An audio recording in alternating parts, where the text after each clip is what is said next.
Hello, ladies and gentlemen. My name is Dark Phoenix Gaming, and welcome back to Kaiserreich. It should not at all be a surprise to see me doing some Kaiserreich on this channel. I've been away from this mod for a long time though, so it's changed quite a bit.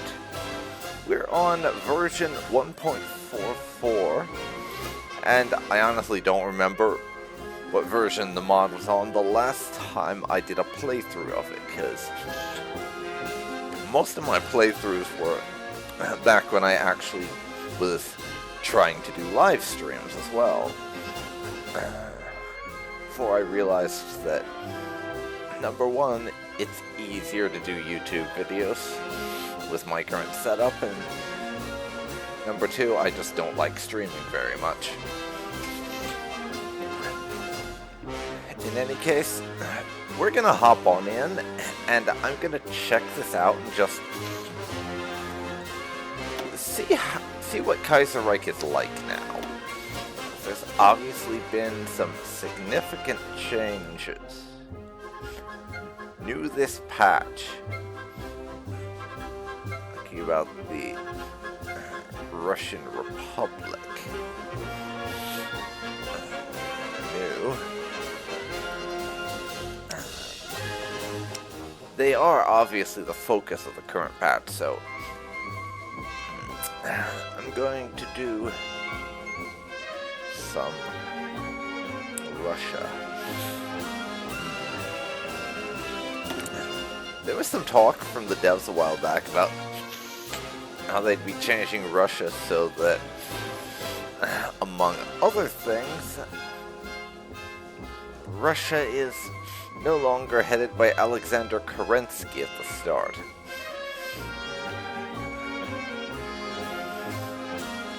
Because, from what I recall of the vague bits of Russian history I do know, which isn't much in the 20th century, mind you, Kerensky was stormingly unpopular when he was Prime Minister of the Russian Republic before the Civil War. Then he tried to keep Russia in the war, and became even more unpopular.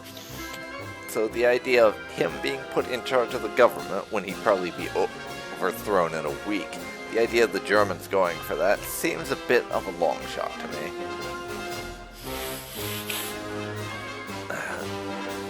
I don't even know who Boris Savnikov is, so don't ask me about that. Yeah. Historical AI, unsupported, because this is a very ahistorical mod, obviously. And I'm actually not going to change anything else. I'll just play it on normal difficulty, which is what I always do. Thing I'm wondering about though is, because I know they did this a little bit here and there, is the version of Kaiserreich for the Hearts of Iron Darkest Hour game still getting updates? That would be interesting to see. Let's see.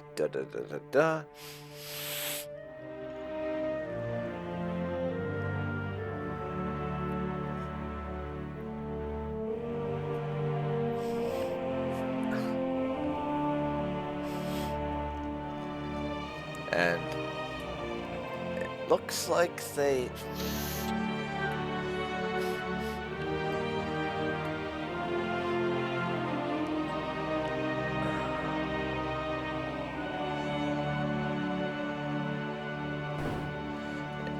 have tweaked the history of Russia a little bit, so I no longer feel like I know Russia and Kaiserreich basically at all. Compare that to how it was when we started, when I managed to get an hour-long overview video out pretty much the day the Kaiserreich mod released on the Steam Workshop.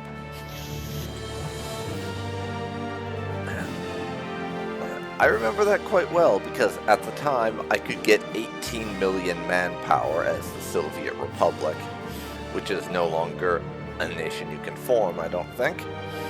Get 18 million manpower while still being on volunteer only. That's since changed, obviously.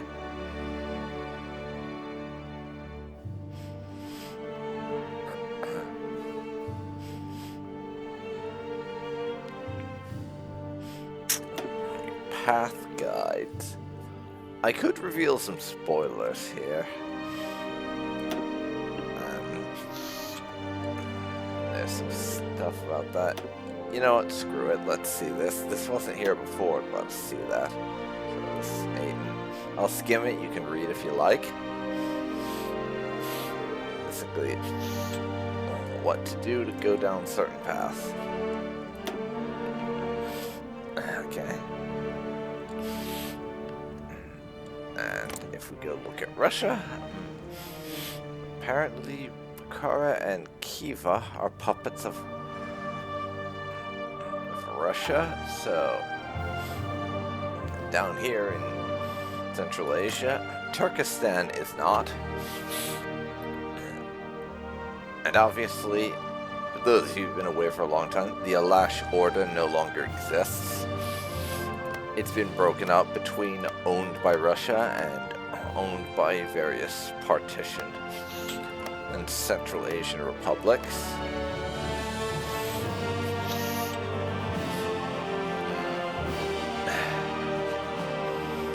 I don't know if anything's changed in the West, but the thing I am noticing, if you go over here, Transamur, a long time nation that existed in the region as a semi-autonomous ally of the Japanese, them backing a coup that you had to take over as part of the Russian focus tree. Transamur has ceased to exist.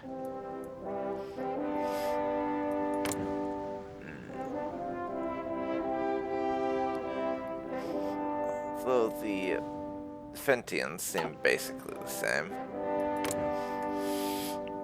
And we're still guaranteeing Mongolia. Mongolia was probably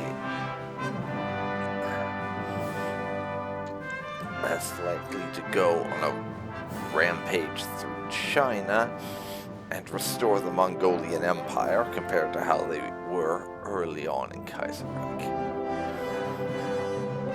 That was funny, admittedly, but possibly not great on the realism. Let's see. Oh man, Boris here? Doing Boris things. Let's see. Russia has military anger, which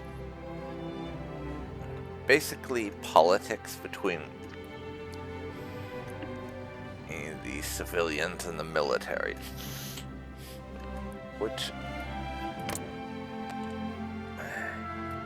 it's a sort of whole juggling minigame, it looks like, in keeping things in check, but actually also getting things done, because you have military anger and popular anger. I'm guessing that's for... You have bad things that will happen if you piss off the military too much, and equally bad things that will happen if you piss off the general people too much. Obviously, the Germans are in charge of our economy, basically. Entrenched opposition.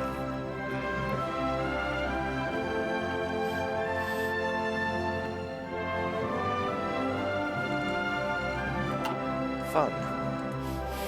Okay. Facility with unassigned scientists. Now, they have added so much stuff to not just Kaiserreich, but Hearts of Iron 4 in general, even though I don't own all the DLC. They've added so much stuff that I just do not recognize.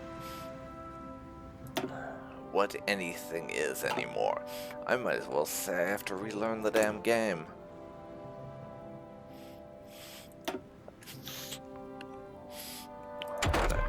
But I know that my basic setup for researching things should still work, okay?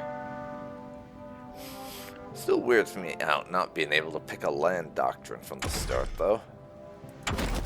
Still weirds me out a bit. What if that?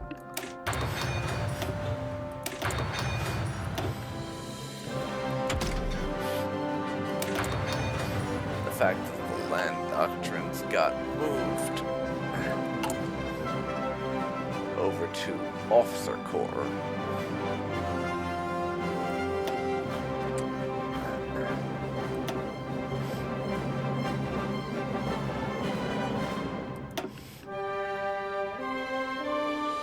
To get manpower experience to do that. That's still something I haven't fully adjusted to, if I'm being honest. I play Hearts of Iron 4 a good deal less than I used to, honestly. So that's part of it. Okay. I do want to split up my forces into armies and stuff, because I know things are going to happen. I have to deal with. Oh wait, I was so focused on Transamore being gone, I didn't notice this, but take a look at this map. You notice who else is gone from it? The Dongkuban Union that used to exist in this whole region. They have been wiped from existence. There is no Dongkuban Union now, and there is no Transamore. And I'm not sure how to feel about that. The traditional opening moves as Russia has always been to force the Dongkuban Union to come back into Russia. And if they don't want to, then invade them. And then start shit down here in Central Asia. That's always been how I open my Russia games. Now that I don't have to bully the Dongkuban Union, I don't know what to do. Georgia is a puppet of the Germans now. A puppet. Wait, what? That's new? Last time I played, Georgia was... They just had their independence guaranteed by Germany and had a trade agreement with them. They weren't a puppet before. Okay, yeah, that's gonna change things. Azerbaijan is still just guaranteed. They're not a German puppet or nothing. Finland is an autonomous puppet. I don't remember if Finland was a puppet of the Germans when I was playing last. I think they were, but I could be wrong. Okay. China is China.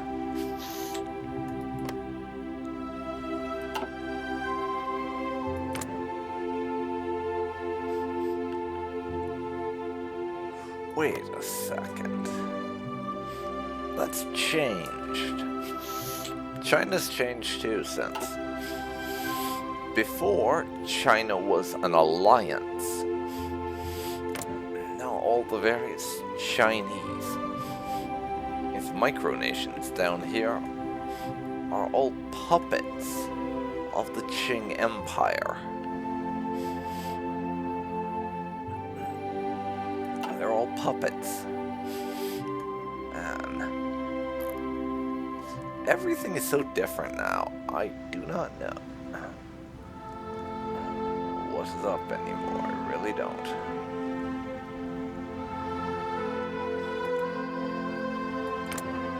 Let's see. Nope, they didn't make the Philippines start not as a puppet of the United States.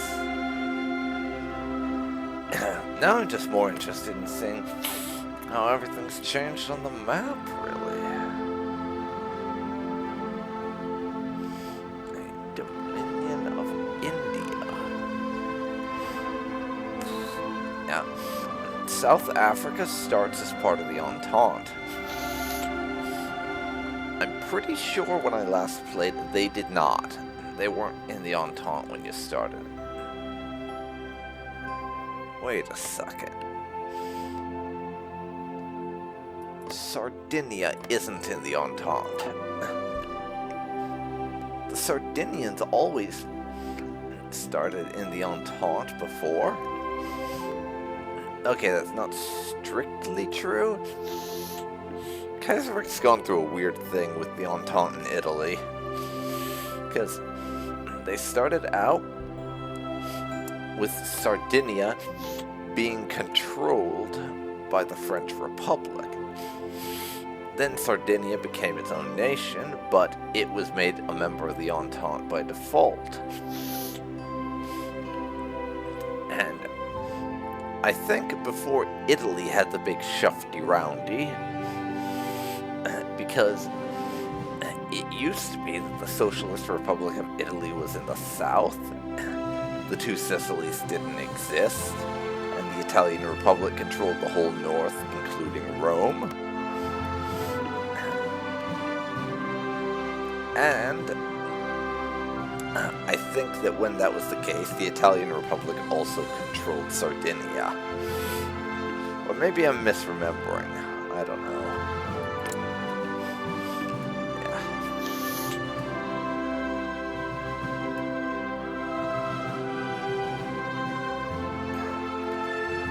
Just at a glance, the Austrians don't seem to have changed much. These guys are all crown lands of the Austrian Empire still.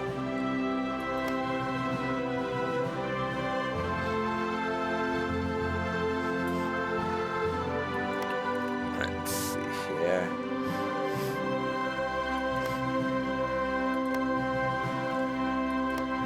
Yeah.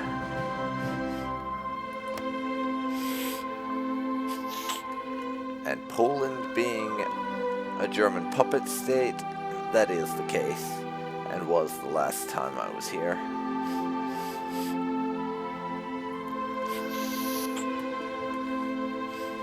Though I kind of missed having to play politics and all the different things you could do by putting a different ruler on the Polish throne, rather than having them start out as being a member of the German royal family.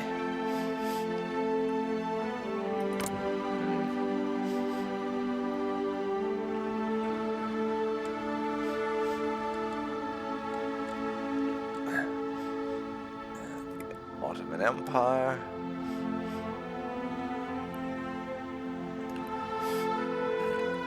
Still has their whole deal going on, and I think they have the thing where you have to keep all the provinces stable and things, or they break out into civil war or in revolution.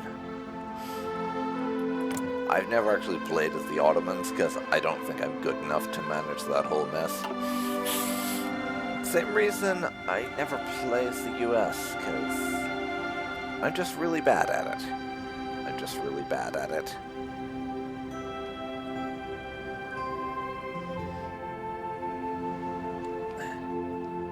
Yeah.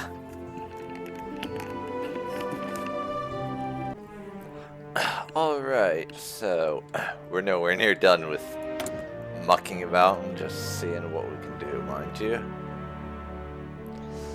So I'm going to put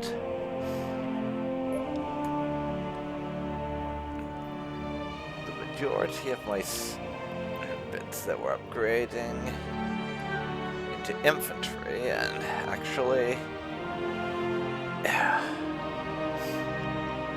given the way I tend to play Russia, we do not need ships. We are land power for a reason, mofos. All of our dockyards can just go into making convoys.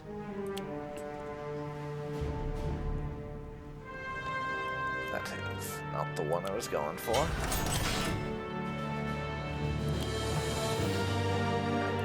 Wrong.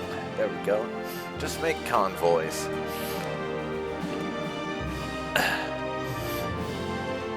I mean, the only possible use we have for a navy is if we end up fighting the Japanese or something. And honestly, I'd be content with just taking all of their land and territories. Isn't laughing at them, quite frankly. For now, though, yeah, we need to assign our divisions to a couple of armies.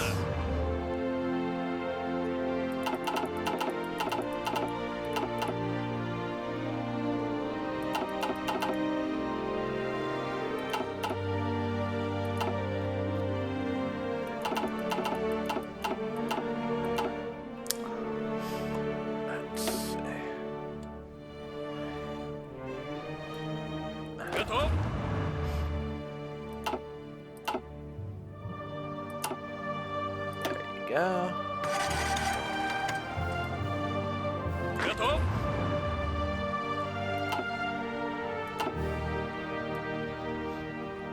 Жду приказа. 24 divisions there. Жду приказа.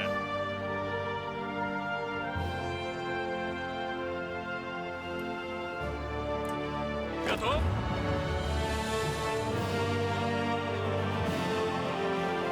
Готов выдвигаться.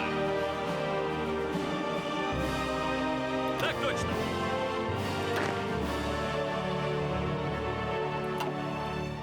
Okay, 22 there, and that's all the armies. We just need to assign them their fronts and give them Готов. field marshals. So I need a second field marshal, I think, because we want 2 fronts. Готов? Now I need people to exist as field marshals and generals. Yeah.